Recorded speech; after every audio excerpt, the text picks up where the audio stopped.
ভাই আমি তো বাংলায় বলছি, আমি তো ফার্সি ভাষায় বলি নাই। চিল্লালে লাভ হবে না ভাই, ঠান্ডা মাথায় কথা শুনতে হবে। কি চাই? কুমিল্লা বিভাগ। ঠিক আছে,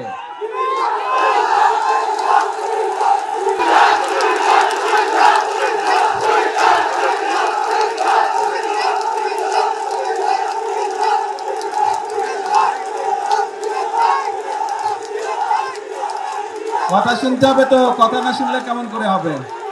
কথা কি বলি শুনতে হবে তো মনোযোগ দিয়ে। এই দাবিটি যদি চিল্লালে লাভ হবে না ভাই, ঠান্ডা মাথায় কথা শুনতে হবে। এই দাবিটি যদি জনগণের দাবি হয়ে থাকে ইনশাআল্লাহ তাহলে সেটির বাস্তবায়ন হবে।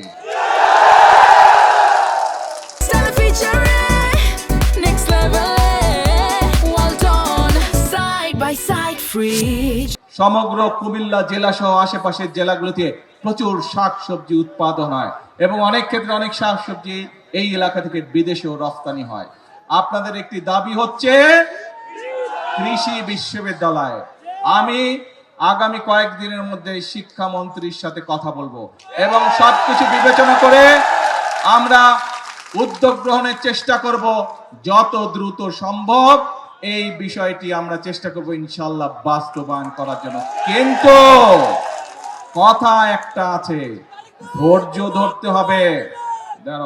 বিগত 17 বছর যে স্বৈরাচার ছিল, দেশের মানুষের অর্থ সম্পদ লুটপাট করে পাচার করে দিচ্ছে। সেই জন্য এই মুহূর্তে দেশের অর্থনৈতিক অবস্থা চাপের মুখে আছে। সেজন্যই আমাদেরকে কষ্ট করতে হবে, আমাদেরকে পরিশ্রম করতে হবে এবং সেজন্যই আমাদেরকে ধৈর্য ধরতে হবে। আমরা ইনশাআল্লাহ জনগণের যে সকল দাবি, জনগণের যে সকল চাওয়া পর্যায়ক্রমিক ভাবে ইনশাআল্লাহ আমরা বাস্তবায়ন করব এক এক করে। প্রিয় ভাই বোনেরা, তাহলে দাঁড়ালো কে দাঁড়ালো? কথা একটাই, আপনাদের শক্তি, জনগণের শক্তি হচ্ছে আসল শক্তি। ভাই আমি তো বাংলায় বলছি, আমি তো ফার্সি ভাষায় বলি নাই, চাইনিজ ভাষায় বলিনি, বাংলা ভাষাই তো বলছি বিভাগের ব্যাপারে। তো ভাই চিৎকার করছো কেন? এখন তাহলে দাঁড়ালো কে?